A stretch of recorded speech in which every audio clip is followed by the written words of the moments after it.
Assalamualaikum warahmatullahi wabarakatuh. Halo guys. Kami dari kelompok 11, jadi pada kesempatan kali ini kami akan membuat video mengenai bagaimana presentasi yang baik, bagaimana penulisan proposal yang baik, dan bagaimana menulis skripsi dengan baik. Selamat menyaksikan. Perkenalkan, nama saya Giovanni, saya dari Prodi Agroekoteknologi, Fakultas Pertanian Universitas Sriwijaya. NIM saya 050712823028. Pada kesempatan kali ini saya akan membahas mengenai bagaimana penulisan proposal yang baik dan benar. Baik, untuk proposal itu sendiri adalah suatu rencana kegiatan yang dibuat secara sistematis agar mendapat persetujuan dari pihak-pihak yang berkepentingan. Jadi untuk proposal ini sendiri terdiri dari 3 bab. Bab pertama ada pendahuluan, bab kedua ada tinjauan pustaka, dan bab 3 ada metode penelitian. Jadi pada kesempatan kali ini saya akan menjelaskan bagaimana penulisan yang baik untuk bab 1 dan bab 2-nya. Jadi untuk bab 1 dari proposal, yaitu pendahuluan, terdiri dari beberapa subbab. Yang pertama ada latar belakang, yang kedua ada rumusan masalah, yang ketiga ada tujuan, dan yang terakhir ada hipotesis. Baik, untuk latar belakang sendiri itu memuat hal-hal apa saja yang melatar belakangi kegiatan atau penelitian teman-teman, semisal kegiatan teman-teman atau penelitian teman-teman mengenai pengaruh pupuk terhadap tanaman. Jadi pada latar belakang yang teman-teman buat itu harus memuat mengenai apa yang melatar belakangi teman-teman untuk membuat penelitian atau kegiatan tersebut.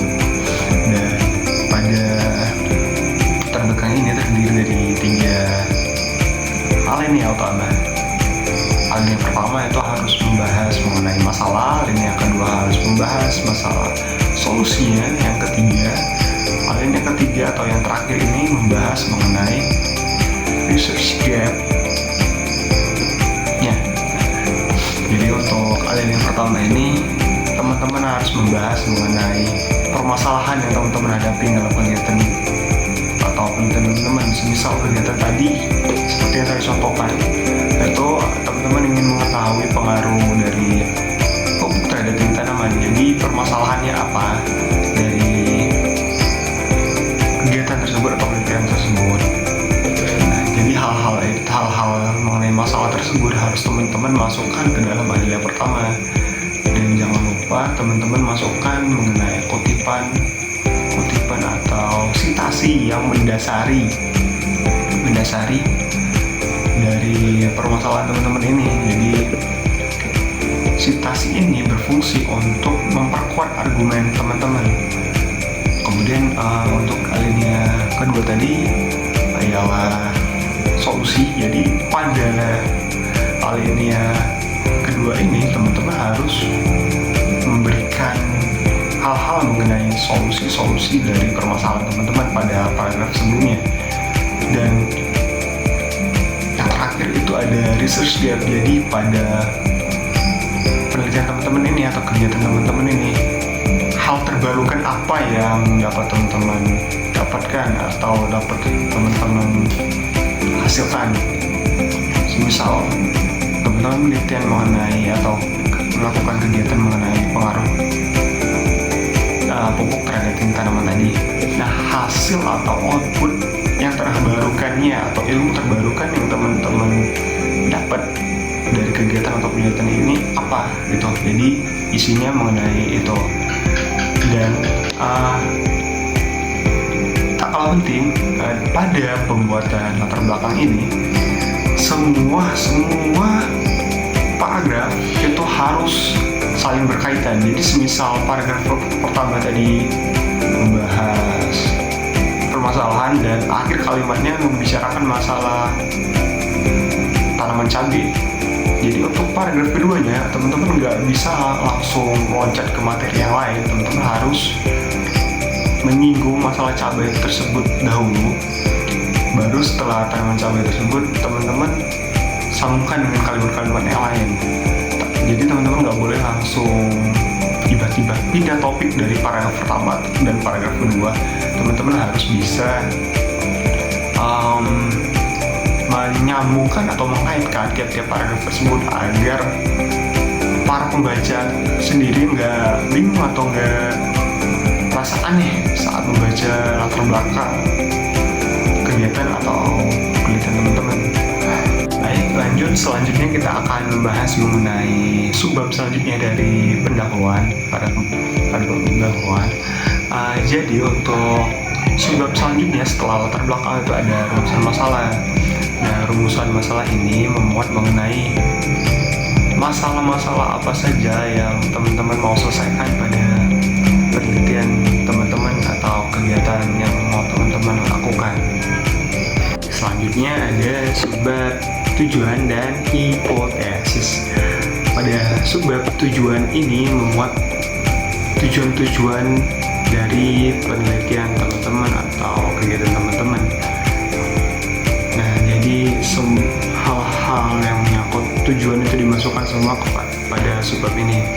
Dan untuk subbab hipotesis ini memuat mengenai dugaan sementara atau pradugaan terhadap hasil dari penelitian atau kegiatan yang bakal teman-teman lakukan.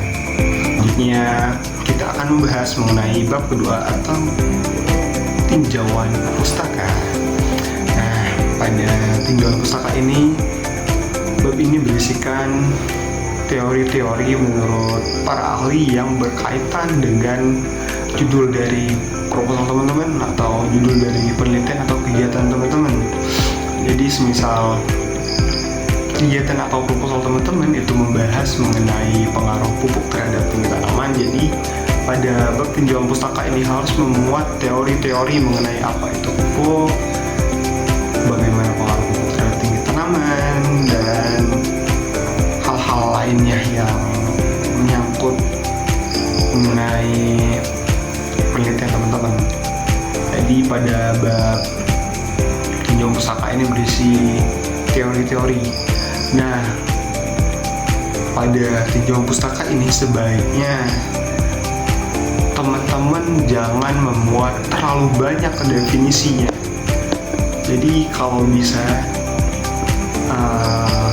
pada proposal teman-teman itu dibanyakin pada bagian bertiganya. Jadi pada bagian tinjauan pustaka ini jangan terlalu banyak memuat teori-teorinya, buat isikan saja teori-teori yang memang benar-benar sesuai sama tujuan teman-teman. Dan kalau bisa pada tinjauan pustaka ini itu memuat semua hal yang berkaitan dengan tujuan teman-teman, jadi jangan ada yang di skip. Semisal kegiatan teman-teman itu mengetahui pengaruh pupuk terhadap tinggi tanaman, nah pada tinjauan pustaka ini teman-teman jangan hanya membahas mengenai pupuknya aja, tapi teman-teman juga harus membahas mengenai tinggi tanamannya, dan pengaruh-pengaruh pupuknya. Nah, kira-kira seperti itulah teman-teman untuk bagian tinjauan pustaka itu. Kenalkan, nama saya Muhammad Salsa Bilal Sadad dengan ujung NIM 103 dari program Agroekoteknologi. Di sini saya akan menjelaskan tentang isi bab 3 proposal. Yang pertama, kerangka konsep. Kerangka konsep yang diangkat dalam penelitian, kerangka ini bisa didapat dari teori-teori atau konsep yang digunakan sebagai landasan umum penelitian. Yang kedua, metode penelitian.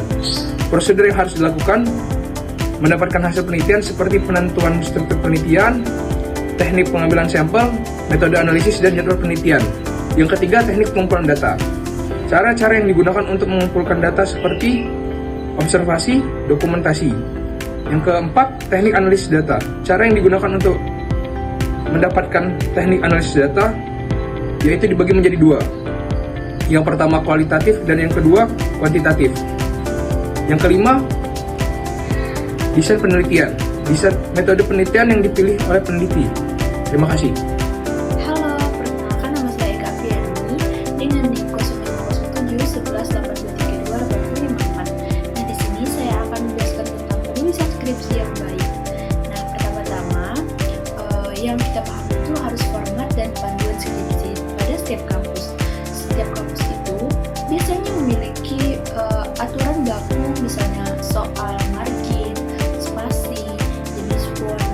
sistematik lainnya. Nah, contohnya itu biasanya menggunakan font Times New Roman dengan ukuran 12 dengan margin 443, dan biasanya buku panduan ini dibuat agar tidak salah dalam langkah penulisan. Nah, selanjutnya ada susunan kerangka skripsi. Nah, susunan kerangka skripsi ini biasanya terdiri dari bab 1, bab 2, bab 3, bab 4, bab 5, bab 6. Nah, biasanya itu terdiri dari 6 bab. Nah, di sini saya akan membahas bab 1 sampai dengan bab 3. Nah, di sini bab 1 itu adalah pendahuluan. Pada pendahuluan ini yaitu ada latar belakang. Pada latar belakang ini kampus kami menggunakan teknik penyusunan segitiga terbalik atau piramida terbalik, di mana yang akan dibahas dari yang umum ke hal yang khusus. Contohnya itu dari masalah umum, state of the art atau masalah khusus, risk gap atau perbandingan pada peneliti sebelumnya yang sudah meneliti pada topik itu, serta keunggulan atau kelebihan pada peneliti sebelumnya. Dan yang terakhir itu ada inti atau tujuan global dari peneliti pada tema itu atau penelitian itu. Nah, selanjutnya itu ada rumusan masalah yang akan membahas masalah apa yang akan dibahas pada penelitian itu. Nah, selanjutnya ada tujuan penelitian, yaitu tujuan khusus yang akan dibahas pada penelitian. Nah, selanjutnya ada hipotesis, dugaan sementara, dan selanjutnya ada manfaat penelitian. Baik, pada bab 2 itu bersihkan tinjauan pustaka. Tinjauan pustaka itu adalah landasan teori yang terdapat pada tinjauan pustaka ini menjelaskan lebih rinci atau detail dari latar belakang. Nah, pada kampus kami ini menyarankan untuk tinjauan pustaka ini agar tidak terlalu panjang. Nah, pada bab ketiga yaitu pada metodologi penelitian. Pada metodologi penelitian itu yang pertama ada waktu dan tempat. Waktu dan tempat penelitian ini di mana lokasi penelitian itu akan dilakukan. Selanjutnya ada alat dan bahan. Alat dan bahan ini adalah alat dan bahan yang dimana digunakan pada penelitian. Selanjutnya ada metode penelitian. Metode penelitian ini terdiri dari metode kuantitatif atau kualitatif. Selanjutnya populasi atau sampel, terus pengambilan teknik pengambilan data dan analisis data. Nah, dimana yang terakhir pada metode penelitian ini ada cara kerja. Bagaimana cara kerja itu terjadi pada penelitian yang akan diteliti. Nah, sekian dari saya. Selanjutnya akan dilanjutkan oleh teman saya. Terima kasih. Perkenalkan, nama saya Heni Destia, ujung NIM 8070 dari kelompok 11 mata kuliah metode ilmiah. Pada video kali ini saya akan melanjutkan penjelasan dari rekan saya mengenai cara penulisan skripsi yang benar. Baiklah, pada video kali ini saya akan menjelaskan mulai dari bagian hasil.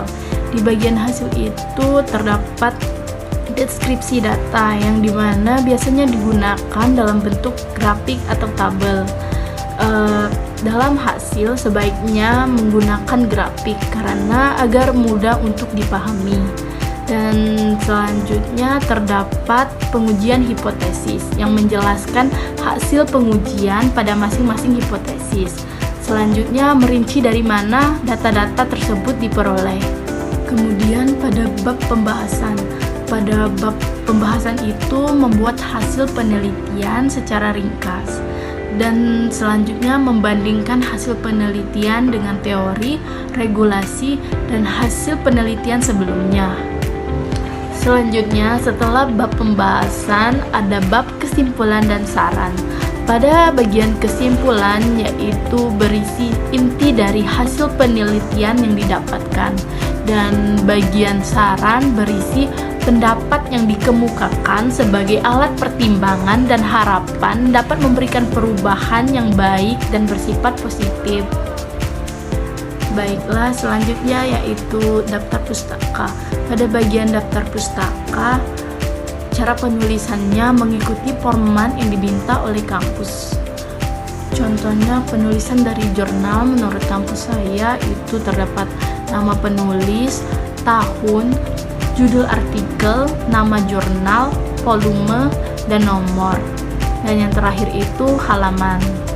Cukup sekian penjelasan dari saya akhiri. Wabillahi taufiq wal hidayah. Wassalamualaikum warahmatullahi wabarakatuh. Halo, di sini saya Mela. Di sini saya akan menjelaskan cara presentasi yang baik dan juga benar.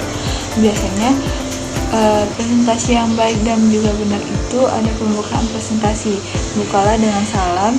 Yang contohnya kayak halo semuanya, perkenalkan saya Mela Fiani. Di sini saya akan menjelaskan tentang topik yang mau dibahas. Yang kedua itu ada struktur presentasi yang jelas. Biasanya struktur presentasi yang jelas itu terdiri atas pendahuluan, isi, dan juga penutup. Disingkat aja. Terus ada bahasa tubuh dan intonasi. Bahasa tubuh dan intonasi itu jangan kaku, juga mencoba rileks dan juga percaya diri. Gunakan intonasi suara yang jelas, juga jangan terlalu cepat dan juga jangan terlalu pelan, dan sesuaikan volume suara yang didengar di ruangan tersebut. Sekian video dari kami mengenai bagaimana presentasi yang baik, bagaimana menulis proposal yang baik, dan bagaimana menulis skripsi yang baik. Kami harap video ini dapat membantu teman-teman yang sedang mempelajari bagaimana presentasi dan menulis proposal dan juga skripsi yang baik. Terima kasih telah menonton video ini. Jangan lupa like, subscribe, dan komen video ini. Terima kasih.